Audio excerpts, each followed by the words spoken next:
mbote na balandi na biso partout dans le monde bisika nyonso bozali kolo nzambe akomba toujours na kopambola bino parce que c'est sala kangai tangu na yebaka ke bato yo na pesa ka bango ba actualité politique de la République démocratique du Congo bazali bien important. Parce que biso ba congolais to lingana mais to longola esprit qui mutema mabe ya division oyo ba étranger ba estora pona kokabola biso po bango bazo pouvoir ya ko régner na mboka na biso. Koto wana to boya yango nazo senga peuple congolais amour du prochain. Amour du prochain to lingana. C'est ezali parmi ba mibeko oyo kolonzambe azwa tchana mokanda na ye amour du prochain. Ce qui to lingani te je vous dis les étrangers bakozwa makasi pe mapapu na mboka na biso parce que biso moko to lingani te. Yango na zuna sengi to lingana makasi lolenge zo sengeli. Merci beaucoup ndenge bolanda biso toujours na Yoka Base TV na sima ya Yoka Base TV eza na grand cameraman oyo asala ka kibozo babilili ya kitoko na kombo ya Aris Kisungu. Voilà, na pesi mbote na sima caméra. Merci pour na musala malamu zo salara. Lelo tozali na 42e sommet de la SADC. 42e sommet de la SADC zo sala ma République démocratique du Congo parce que le président Félix Antoine Tshisekedi Tshilombo Mukwantombolo Moama Nzubu Wabilumbu l'homme qu'il faut à la place qu'il faut azomata se komata ye wana kozwa ngwende ya SADC pe soki bokebite boko risquer azomata kokoma pena pape. Parce que bandi Union africaine, CAC, SADC, tous autres qui ne savent qu'aucun. Parmi les 10 présidents sont présents. Oui, parmi les 10 présidents sont présents. Plus un roi. Bazali déjà dans l'Assemblée nationale. Il y a Liboso Ezali Malawi, Afrique du Sud, RDC, Bisso, Sa Majesté Roi Swati 3. Mozambique, Namibie, Zimbabwe, Maurice, Seychelles, Tanzanie, Zambie. 5 chefs de l'État se sont fait représenter. Il s'agit de Premier ministre de Lesotho, vice-premier ministre Botswana, ministre des Relations étrangères Angola, ministre des Affaires étrangères Comoros, et ministre des Affaires étrangères Madagascar. Plusieurs invités prennent part dans la manifestation au Ezosalema dans l'Assemblée nationale. Donc, quand une actualité politique, peuple congolais, nous ne voulons pas de flatteurs, nous ne voulons pas de gens où il y a toujours la récupération politique. Premièrement, on a attaqué un candidat, il y a des occidentaux, il y a Congo, il y a docteur Denis Mukwege. Denis Mukwege, Denis Mukwege parce que nationalité n'a pas point d'interrogation et nous, le peuple congolais, nous ne croyons pas que yo ozali mwana yamboka. Denis Mukwege na Kinyarwanda eza singa. Denis Mukwege. Comment Moutalobe azali congolais mais azali na Kombo oyo na Kinyarwanda et la kisi singa. Et le même Denis Mukwege, parce que nous, le peuple congolais, nous ne voulons pas de flatteurs. Nous ne voulons pas de gens pour nous flatter. Cette fois-ci, le peuple congolais va éveiller.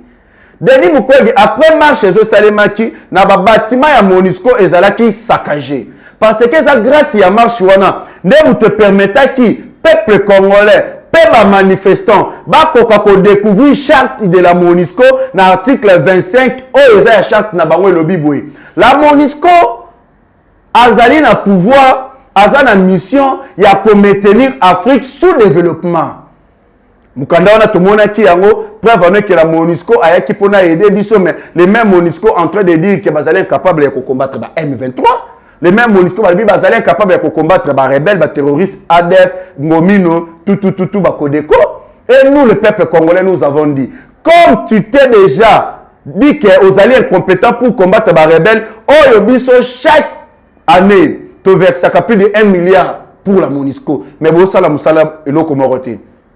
Tu as dit MONUSCO à Kende. Et la MONUSCO s'est sentie capable de combattre babal réel, à bout portant, na ba manifestant, ba Koufaki. Mais Denis Mukwege a japoni côté à MONUSCO au lieu pour le côté à peuple congolais, au lieu de lobby kazali congolais. Denis Mukwege a pona qui n'est pas si à MONUSCO et Denis Mukwege nous a condamné le peuple congolais ba marchaki ba bengana ki MONUSCO a Kende. Denis Mukwege a ses compati dans la MONUSCO. Maintenant, genre, il y a Moutouboye. Oh, même les Occidentaux, à cause de la candidat président en 2023, nous, le peuple congolais, avons voté Moutouyaboye. Oh, nationalité, nous ne savons pas. Et d'ailleurs, nous ne sommes pas sûrs qu'il y a Congolais. Cette fois-ci, Moutoto a voté ça, Moutoto Yebi Kazali Congolais. Et deuxième mandat appartient à Félix Antoine Tshisekedi Tshilombo. Là, le peuple congolais Tolobi appartient à Félix Antoine Tshisekedi Tshilombo. Avant Denis Mukwege puisse condamner l'armée burundaise pour nous aider à traquer des miliciens, des rebelles et de déloger des M23 pour occuper Bungananga. Avant de condamner Yango, condamner d'abord MONUSCO et puis c'est un départ à MONUSCO. Et c'est ainsi que tu as la Oekoya Sima. Pour te dire, sans la Nations Unies, la MONUSCO que tu es en train de soutenir, c'est le même MONUSCO même tu vas oppose au prix Nobel de la paix. Grâce à l'insécurité dans la Est, parce que la MONUSCO, bah comment on peut s'amender qui n'a pas rebelle. Pose au prix Nobel de la paix, pour réparer maman. C'est ce que Denis Mukwege a besoin et continuer l'insécurité pour y avoir toujours prix Nobel de la paix na yazwaka. Ndenge na lobaki, moté qui cercueil azala na posa batu ba kufa pour marchandise na ekende. Ndenge Mukwege azali vis-à-vis ya MONUSCO. Jamais kolinga MONUSCO kende. Lokola ye kolinga MONUSCO kende te.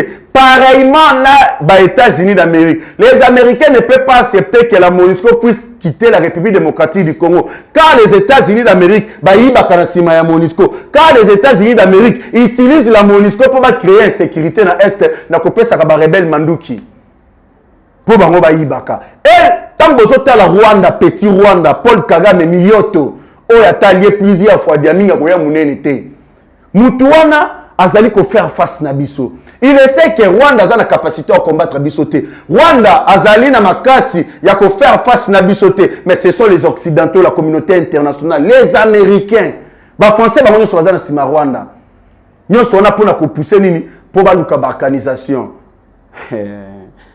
Avec Laurent Désiré Kabila malgré Boboma qui a loba qui le Congo reste un et indivisible. Akufaki aboyaki ko signer mikanda ya balkanisation Bobomaki. A penser par Hippolyte Kana Mekazemberebe. Moi na tonton Moutouale na Marceli Mukumbukuji. Ya bundi tellement peuple congolais éveillé beaucoup qui balkanisation té. Boluki bocha Martin Fayulu Moïse Katumbezo Simbité. Moi na yamboka zo côté. Et vous croyez que Félix Antoine Tshisekedi Tshilombo peut laisser même quelques millimètres et a été ni à mabele na pour balkaniser yango. Ça ne peut jamais se faire. Parce qu'il y a Zali de père et de mère. Et Kosimbate, nous les peuples congolais, tous allés éveiller. Et nous demandons, nous les peuples congolais, tous avons confiance à l'Américain. Tous avons confiance en général. Il y a l'opposopembete, car les blancs ne peuvent pas chercher le développement en Afrique. Car bango bazana posa tous à la sous-développer pour bango toujours ba mataka, ba s'enrichir na ba richesse na biso na ba kita na biso ya mboka. Biso peuple congolais, tous allons na complexe ya ba posopembete to linga bango te. Deba même initiative ya kokabola Soudan to koma na de Soudan ya batu mwindu na Soudan ya ba mindele ndenge pe ba ngi basala ba organisation na mboka na biso et nous le peuple congolais niet tous allés très éveillés. Denis Mukwege dit ceci. Denis Mukwege n'apprécie pas le déploiement du continent de la communauté des États Afrique. Plutôt, Denis Mukwege n'apprécie pas le déploiement du continent de la communauté des États d'Afrique de l'Est, EAC. Le gynécologue et militant des droits de l'homme a exprimé son mécontentement à travers un Twitter posté ce mardi le 16 août. Denis Mukwege a tweeté le Biboui. Le déploiement du continent burundais de l'EAC démontre l'échec de la diplomatie congolaise. Quel échec de la diplomatie congolaise? Tondimi Bango, Baya, Mebakozala sous commandement Yano Fardessé. Et la confiance n'exclut pas le contrôle. Et nous, les peuples congolais, nous ne voulons pas que tu commettes erreur, ou tu commettes les mêmes erreurs, na armée ougandaise, ou tu croyais que Balinga va aider biso, mais ce sont eux qui ont facilité les M23 pour bazoa Bungananga. Et nous sommes éveillés. Et d'ailleurs, même nous n'avons pas besoin de Denis Mukwege pour assailler la biso, le belabiso, si c'est quoi là, Toyebi Oyoyo Zali, et nous ne voulons pas. Toujours dans cette actualité politique, François Beya, ancien conseiller en matière de sécurité, Yamou Kwantombolo Mouama et Félix Antoine Tshisekedi Tshilombo, libéré en résidence surveillée. bapesi liberté provisoire vis-à-vis ya état de santé na ye ezali malamu te. Même temps abimaki na moni ekozonga na ndako na ye santé ezali malamu te, mais ebongi kaka atikala na boloko. Bon, lokola ça aussi ça fait partie aussi na ba droit na ye. Bazui ba libéré mais bazali toujours kolandela ye pona procès na ye na nos facilités. Il y a d'autres révélations et kobima na procès na ye akosamba. To comme pas Jean-Marc Kabound. Peuple congolais na koloba na bino kabali vis-à-vis na mokonzi ya mboka chez Jean-Marc Kabound et banda lelote banda kala.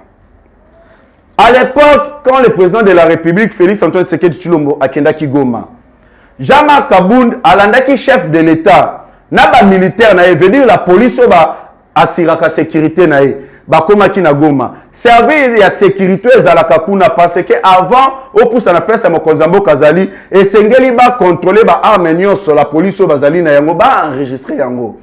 Et c'est ce qu'on avait fait na ba policier à Jean-Marc Kabound, ba contrôler qui ba ngonyoso, ba enregistrer qui ba arme. Maintenant Tomi Tuna, le message Jean-Marc Kabound à Kabound, Jean-Marc Kabound à Kabunda, Jean-Marc Kabound à Kabound, abomba ki pistolet na se ya bilamba oyo alinga ki ba contrôler te.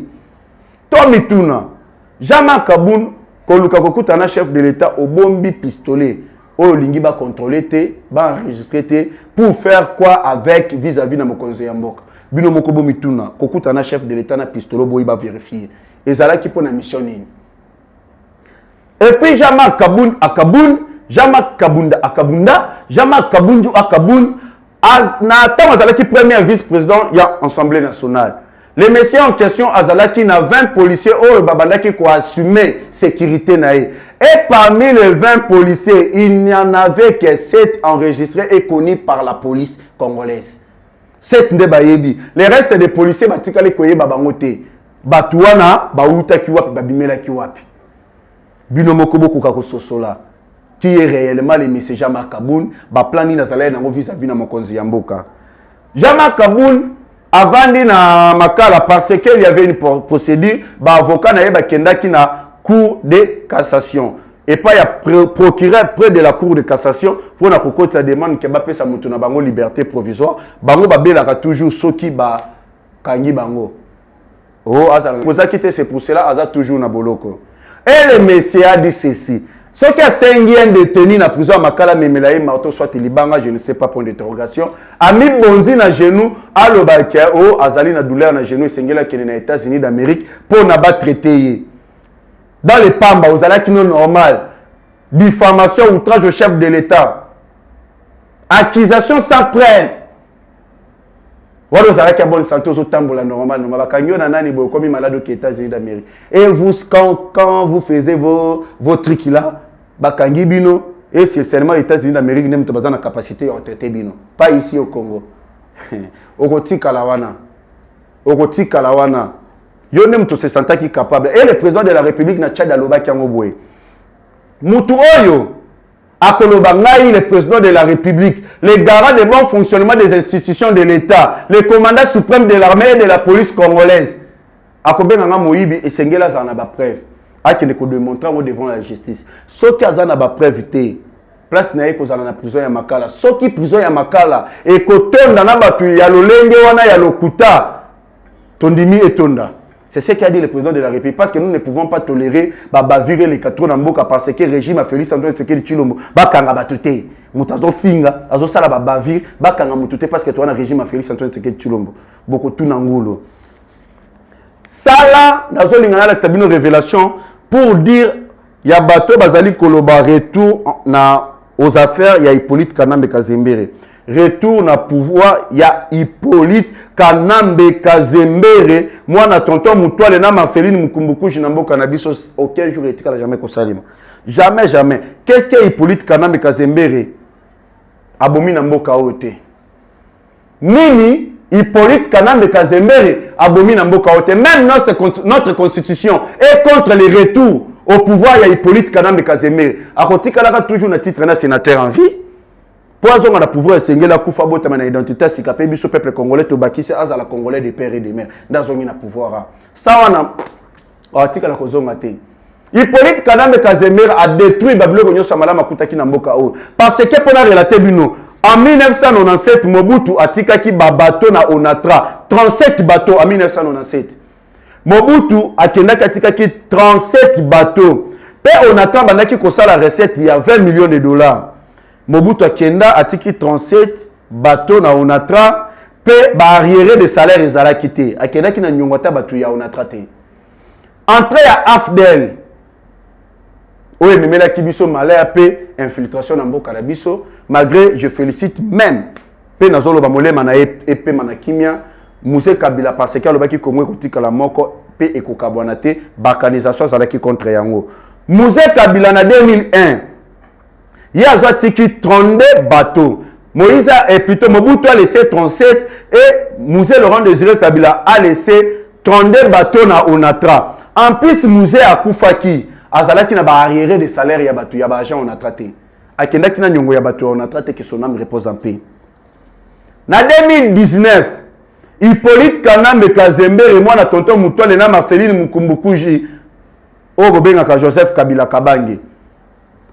Azui Onatra na 32 botade tokene Mobutu atiki 37 bateaux, Laurent Désiré Kabila tiki 32 bateaux, barrière de salaire ezate, Hippolyte Kanambe Kazembe na 2019 ya tiki kaka bateau moko na Onatra.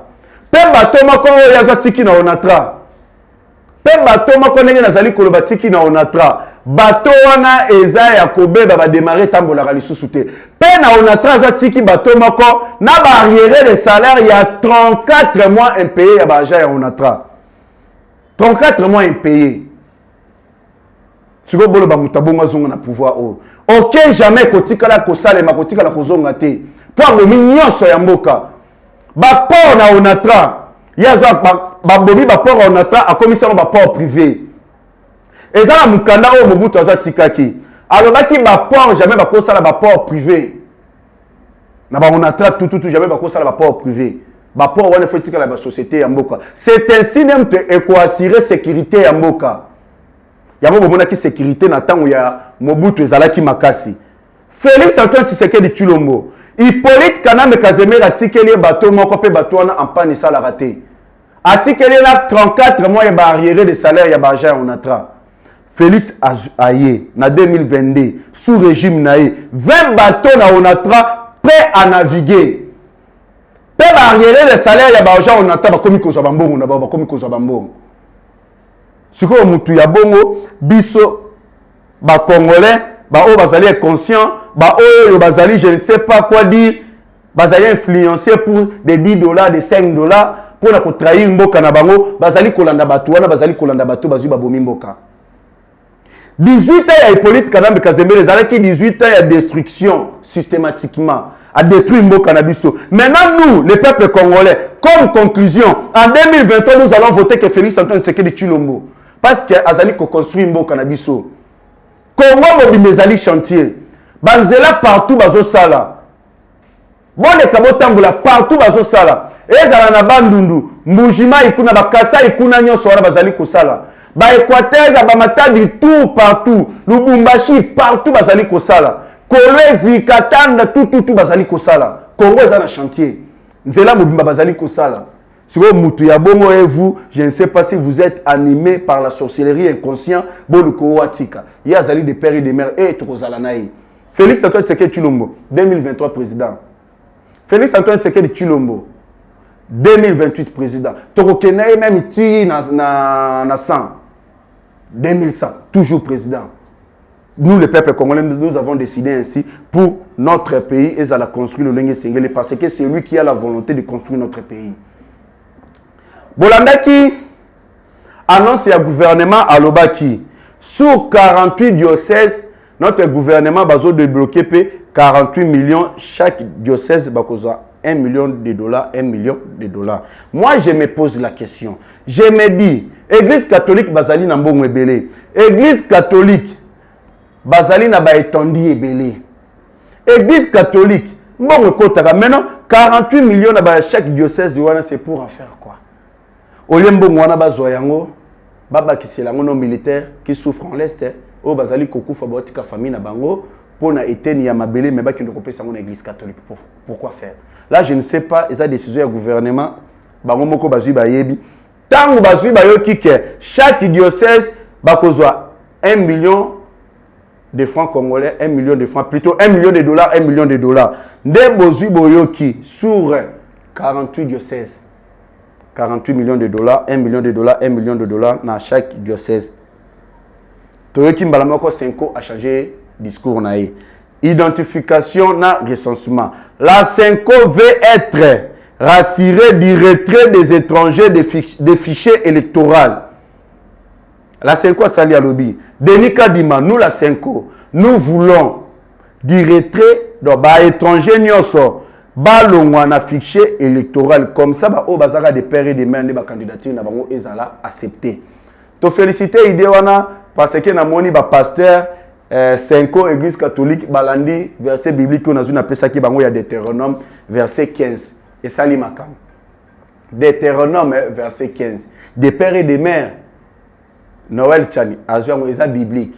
Kolo nzambe otosambela katofuka makatolobaka papa batela biso bénir biso sala makambo kende liboso tututu mokonzi na biso le maître suprême atikaki makomi alobaki muto ya ko diriger bino na mboka na bino sengela zalakaka ndeko na bino de père et de mère ba pasteur mususu malgré bazu courage yako loba verset biblique on a pécité qu'on a courage à un peuple congolais bolimbicité malgré l'église catholique mais baye ko reconnaître malgré bazu courage au sein bolimbicité mais ndenge balobi na fichier électoral ba étranger bazalate bayoki verset na ngai pe ba pasteur pe bino boloba pe peuple congolais na loba ki ngolobi pe nazo répéter yango botanga na bible na bino ba diaspora partout dans le monde botanga na Deutéronome verset 15 et lobi boye des pères et des mères ezali biblique.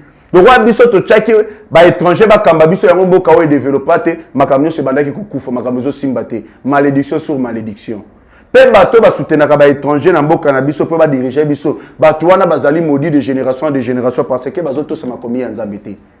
Deutéronome verset 15 et le Bible tu mettras sur toi un roi que choisira l'Éternel ton Dieu okotia na yo mokonzi oyo kolo nzambe na yo akoponela yo maintenant kolo nzambe aponeli biso nani des pères et des mères ebimi wana kolo nzambe aponeli biso alobi boye tu prendras un roi du milieu de tes frères okozwa mokonzi na katikati ya lingomba ya bandeko na yo veut dire des pères et des mères nde muto a diriger bino pe kolo nzambe a condamné bozwa ba étranger ba diriger bino te alobi boye tu pourras pas te donner un étranger qui ne soit pas ton frère. Okoki komi pesa te ou bien pesa nguya bokonzi na étranger oyo azali ndeko na yo te. Même nzambe azo condamné on a verset biblique dans Deutéronome verset 15.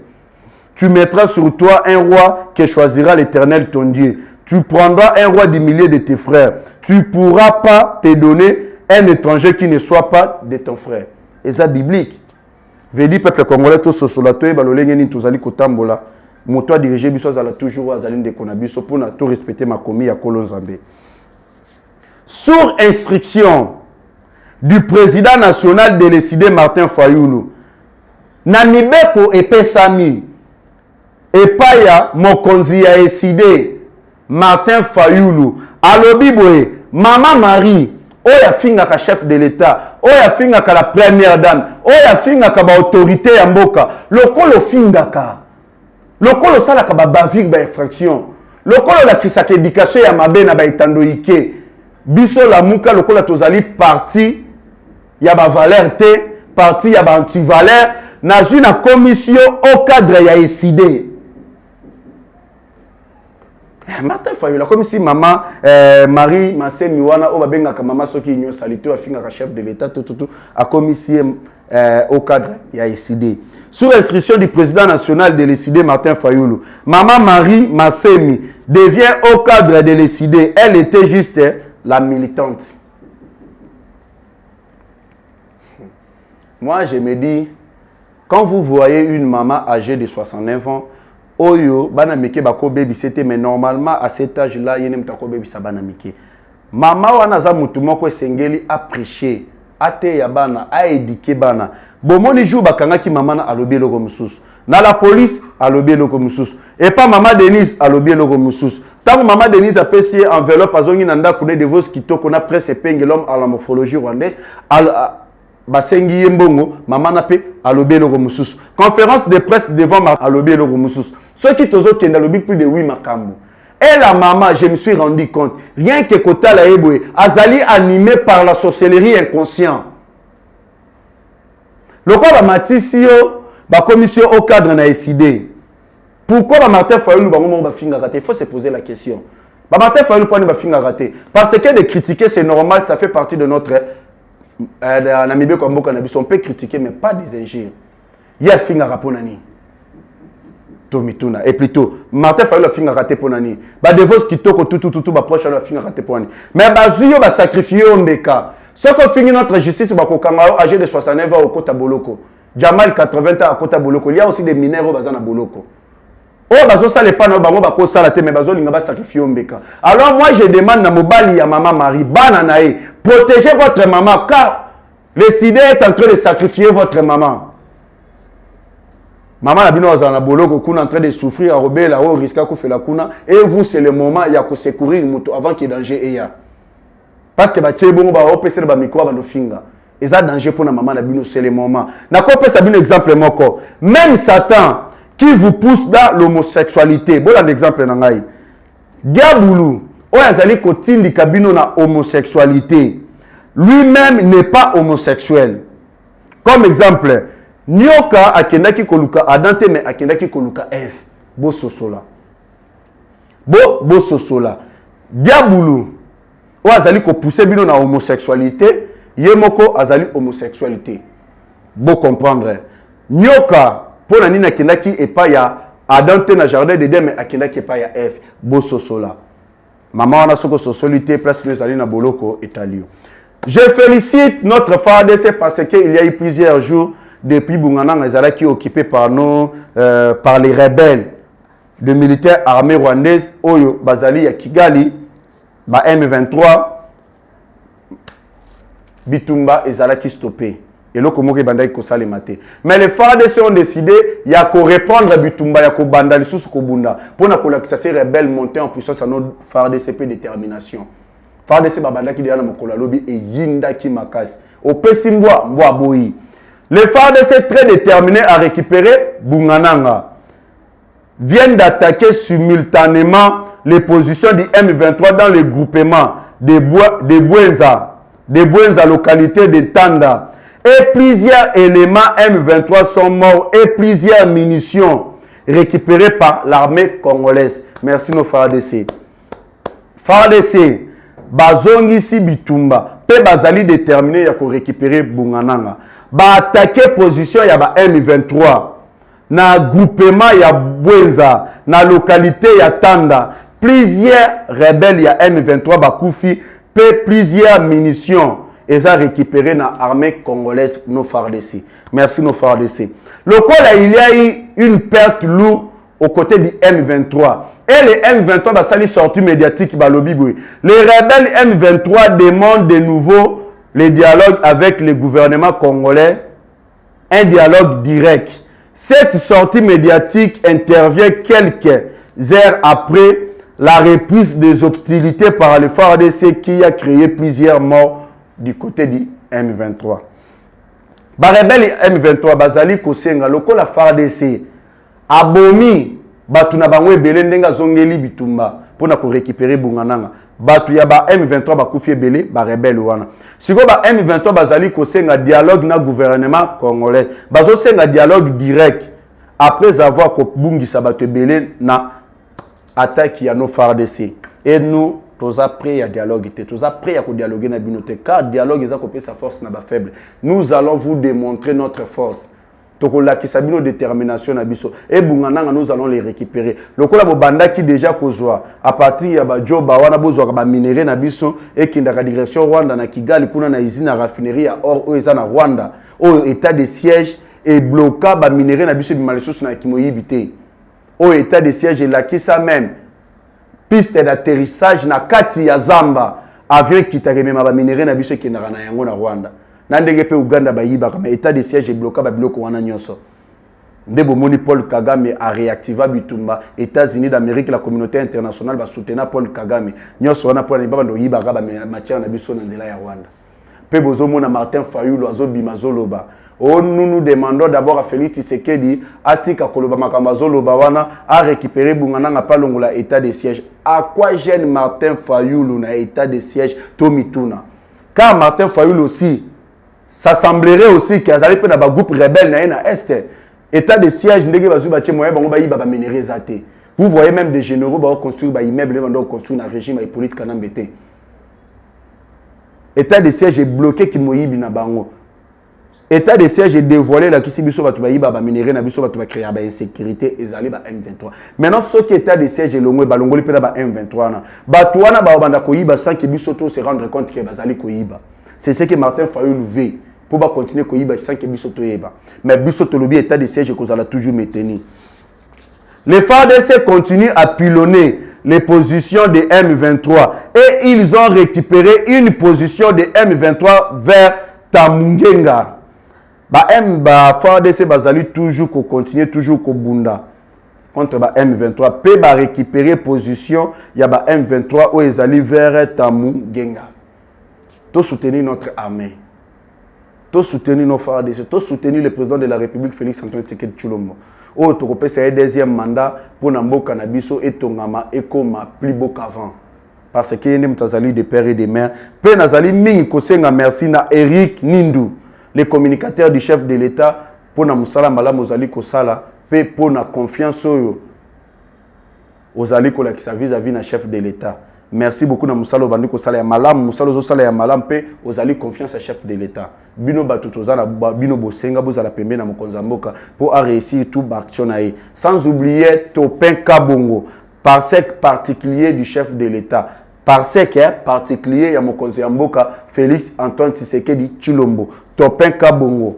Où yazali toujours Kosala Moussala Malam, azali ko aider chef de l'État pour akoka toujours Kokumba. Moussala Lolenge Sengeli pour Namboka Nabiso et avancer. Eric Nindu na pesi yombote continue toujours kozana chef de l'État. Na Moussala Malamozo Sala pena topenka bongo na pesi yopembote na Moussala Malamozali Kosala. Le président Félix Antoine Tshisekedi Tshilombo envisage de s'accueillir un lot des avions de chasse. Un lot des avions de chasse russes pour en finir une fois avec l'armée rwandaise qui sont venus en renfort aux rebelles M23 et restriction de l'armée congolaise qui était attendue dans quelques jours. Moukantombo l'a décidé à ça la commande d'un avion de chasse et pour permettre biso de combattre les rebelles et l'armée rwandaise qui na mabele ya mboka na biso pour soutenir ba M23. Détermination Moukantombo la zali na yango pour na insécurité si la peuple congolais bazonga na bungananga. Ba vivre malamu, ba kufa lisusu te, wana ezali souci ya Moukantombolo. Car biso, ce qui est sécurité silité, biso to kolingana biso élection te. Avec l'élection, il fait sécurité si la. Pe na zolo bana peuple congolais. Boye ba ki élection ezala, malgré on na zolo ba mais élection ezala. Élection ekozala. To pe sa Félix Antoine Tshisekedi Tshilombo deuxième mandat. To ça la Deutéronome selon ma commis ya Nzambe. Pe to voter ba député to yebi soki baza banani basala kanini. Toye bango vraiment bien pour la tête que tout le sous ba rebelle dans l'Assemblée nationale au lieu de défendre biso ba comme ko entretenir ba groupe ba rébellion pour na ko boma biso to lingamboka o le Congo appartient aux Congolais pe na ko senga na balandi na biso déjà nazo chité déjà nazo senga bo s'abonner massivement. Quand je dis massivement bo se pelisa biso na chaîne na biso mususu ezali Kangum TV. Kangum TV, vous s'abonnez massivement pour nous voir la réalisation chef de l'État. Ceux qui vous s'abonnez, beaucoup de Babilili Yakitoko. Pe na pesi mbote na ngando la baronne motema ya Petrus en États-Unis d'Amérique na pesi mbote na Bing Shing na Londres. Monoko ya Moïse na pesi mbote na tous les bateaux bazali ko aider Moukantombolo Félix Antoine Tshisekedi Tshilombo. Tous les bateaux bazali na bolingo ya mboka. Tous les Congolais au bafongoli miso balobi Moïse Katumbi n'est pas congolais mais tous alignés derrière Félix Antoine Tshisekedi Tshilombo. Entre autres, même les ministres y a ici Moïndo Zangi où il a quitté ensemble Moïse Katumbi parce que alobi non étranger azali na vision madame pona mboka na ngaité. Alongwe na 13 députés na sénateur moko pe a osa la partie politique na ye pe naza ko féliciter même na Eliezer Tambwe. Il n'y a pas le bino, je devrais m'aligner derrière Mouto Azali, na vision ya malamu, Mouto Azali des pères et des mères, à l'ongwepe Azali Kosala, où il y a parti politique à quitter ensemble à Moïse Katumbi. Puis je félicite aussi le ministre des Affaires étrangères Christophe Lutuno là, il est pas le baki candidat à l'élection 2023, ça sera Félix Antoine Tshisekedi Tshilombo. Pe nazali ko féliciter Papa Mbossa Kodi, le président de l'Assemblée nationale, où il y a le bin peuple congolais. To voter Félix Antoine Tshisekedi Tshilombo en 2023. Pour y to ebi papa nae Etienne Tshisekedi wa Mulumba, to ebi maman nae maman Marthe Kasalo. Pe nazuna sengi merci na Jean-Pierre Bemba Gombo. Pour akenda ki même na niveau ya Gemena à lobby bobete la Félix Antoine Tshisekedi Tshilombo maboko. Banda na botama na mona courant na Gemena teme. Na régime a Félix Tshisekedi courir ekoti na Gemena. Tandis que Jean-Pierre Bemba zali na 59 ans et Gemena il sali 65 ans ba vivra toujours en obscurité. Pe na Zongo 50 ans courir zongi. Yango le billet à kotambola partout à sensibiliser bato pour voter Félix Antoine Tshisekedi Tshilombo candidat ya Rwanda ya communauté internationale ya ba multinationaux na 2023 boye bango bien ezali ba Martin Fayulu candidat ya bato bazo bundisa biso balingi développement ya mboka te candidat na bango za Martin Fayulu docteur Denis Mukwege candidat na bango P Moïse Katumbi candidat na bango. C'est pour cela boyoki Paul Kagame a dit ceci: je vais soutenir à 100% la candidature aux élections présidentielles de 2023 Moïse Katumbi. N'a soutenir rien. Comprenez, ensemble Moïse Katumbi n'a jamais condamné l'agression rwandaise en République démocratique du Congo. Pourquoi? C'est qui au elingi ko la sabino ke ba étranger bazala toujours bango na bango pe ba koki jamais ko condamner ba étranger. To linga Congo, le Congo appartient aux Congolais. To kabola mboka na biso te pe ba o ba kozala posa ko contacter ngai numéro na ngezali plus 243 89 60 77 556 plus 243 89 60 77 556, sans oublier notre opération à $1 pour soutenir les FARDC. Merci beaucoup à notre pasteur Guy Faye en Irlande, au Père Sangisipe, Mbongo Yamalamu, Père à sensibiliser pour soutenir FARDC. Naba maman nabiso na France, na États-Unis d'Amérique, baleke belé, ceux qui n'ont le binatanga combo vraiment, donc na conseil sa sécurité, bazali toujours ko soutenir nos FARDC la contribution na bango. Ba o yo pe batilité ndenge na pesi numéro $1 pour les FARDC, ba diaspora partout dans le monde, beaucoup cha o beaucoup ki na yango. O mono zali na yango pona bolingo ya mboka.